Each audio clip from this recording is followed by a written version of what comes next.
Welcome to all the students and good morning in this video class. And we were discussing about the role of police and the courts. And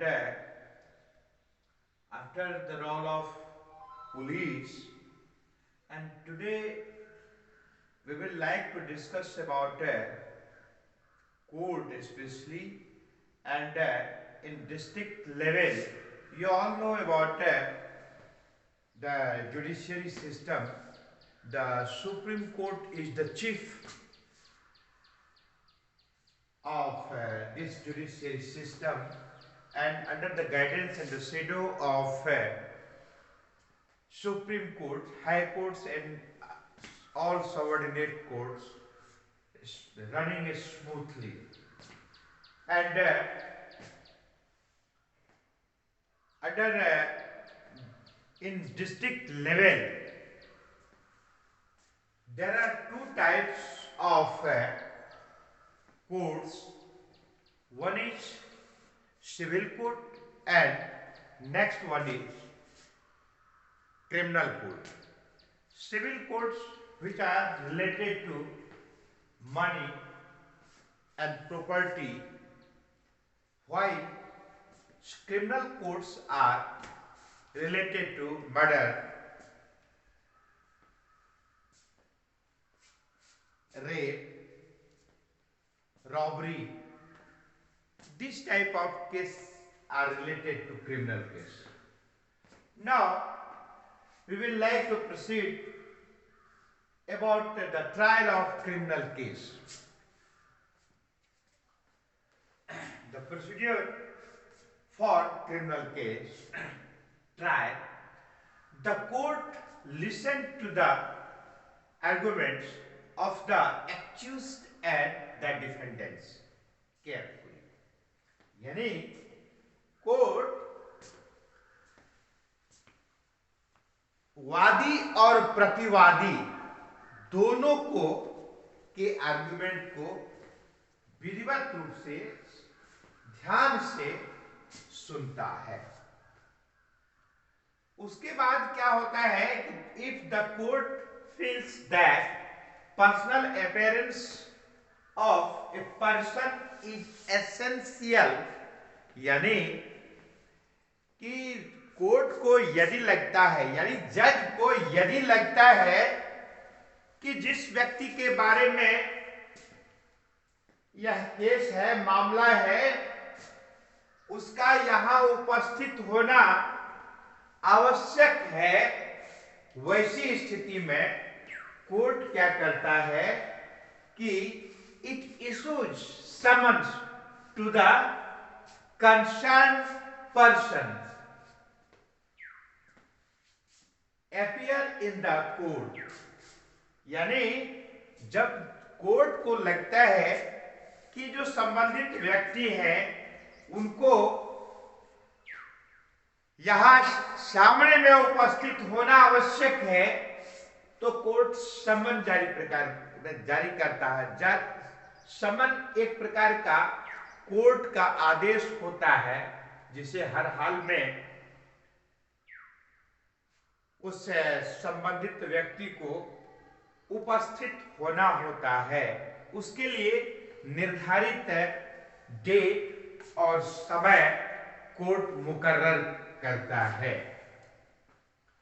उसके बाद क्या है कि if the person doesn't appear as per the orders of the court, ऐसा भी होता है, आप लोग सुनते होंगे कि समन जारी हो गया लेकिन कोर्ट में उपस्थित है, अब चोर चिल्लर आदमी है, बदमाश है, गुंडा है, मवाली है, वो एफआईआर नहीं होगा। समन जारी किया जा रहा है, बाद में जब समन जारी करने के बाद भी कोर्ट में जो वो उपस्थित नहीं होता है, तब कोर्ट एक अलग आदेश जारी करता है उस संबंधित व्यक्ति के अगेंस्ट में। क्या करता है कि वह वारंट जारी कर देता है, पुलिस को ऑर्डर करता है कि भाई तुम जाओ और उसको हर हाल में गिरफ्तार कर लाओ। यानी after summons if that person is not appear in front of the court or the judge, court has right to order a warrant.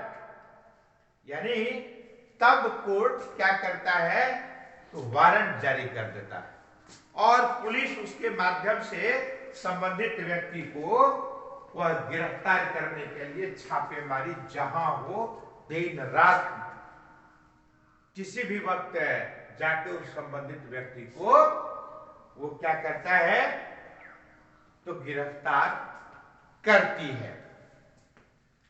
अब वह जब उपस्थित गिरफ्तार कर उन्हें कोर्ट में प्रस्तुत किया जाता है, तो अब यह निर्भर करता है को व्यक्ति किस प्रकार का है, व्यक्ति के साथ किस प्रकार की परिस्थितियां थी, और यहां तक कि कभी कभी देखा जाता है कि नॉन अवेलेबल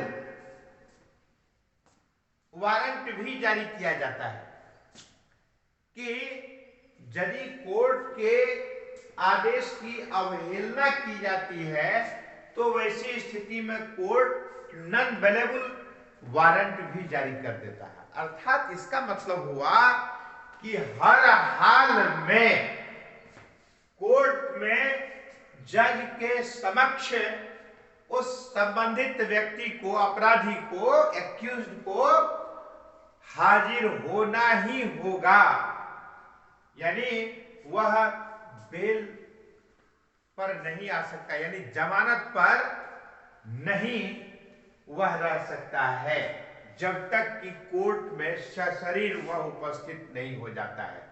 अर्थात इसी को कहा जाता है कि नॉन अवेलेबल वारंट। ऐसा वारंट, कभी कभी वारंट निकल जाता है और ऊपर से ही अप्रोच वाला कोई व्यक्ति रहता है, धाकड़ वकील रहते हैं, एडवोकेट रहते हैं, तो वो क्या करता है, तो वो जमानत करवा लेता है। तो यहां क्या दिया हुआ है कि नॉन अवेलेबल में भी वारंट में भी नॉन अवेलेबल, यानी कि वह गैर जमानती वारंट उसको कहा जाता है। क्या कहा जाता है हिंदी में?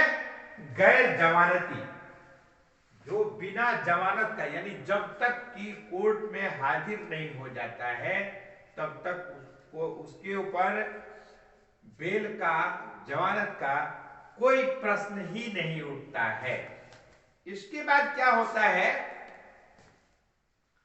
कि द जज conducts the trial impartially in an offense open court, यानी खुली जगह पर, यानी खुली जगह से यहां तात्पर्य है कि सबके बीच में पब्लिकली जज क्या करता है, तो बिल्कुल निष्पक्ष भाव से उस एविडेंस को, गवाह को, क्या कारण है, किस प्रकार की घटना घटी है, पक्ष प्रतिपक्ष, वादी प्रतिवादी दोनों के तथ्यों को ध्यान पूर्वक सुनता है और उस पर निर्णय लेता है। बस जस्ट लाइक वो रेफरी का काम करता है। आप लोग क्रिकेट वगैरह में या फिर ये फुटबॉल वगैरह में देखते होंगे कि उसमें क्या होता है कि एक रेफरी होते हैं, प्लेयर खेल रहा है और खेलने के क्रम में थोड़ा सा भी इधर से उधर हुआ, लाइन क्रॉस किया या कोई रूल रेगुलेशन को वह भंग करता है तो तुरंत विसिल देता है कि जो जाए है वही रुक जाए। अब इस पर, यानी कि उसके बाद वो फॉल्ट होता है जो रेफरी के द्वारा इंडिकेट किया जाता है। मान लीजिए कि वो रेफरी का काम करता है जज, और उसी प्रकार से आजकल एम्पायर का भी नाम सुना होगा। एम्पायर का निर्णय मान्य होता है, अंतिम निर्णय होता है, तो जज का बड़ा ही महत्वपूर्ण रोल हो जाता है। इसके बाद क्या है कि द जज hears all the witness produced by the prosecutor and those charged with an offence. मतलब प्रोसिक्यूटर होता है सरकारी वकील,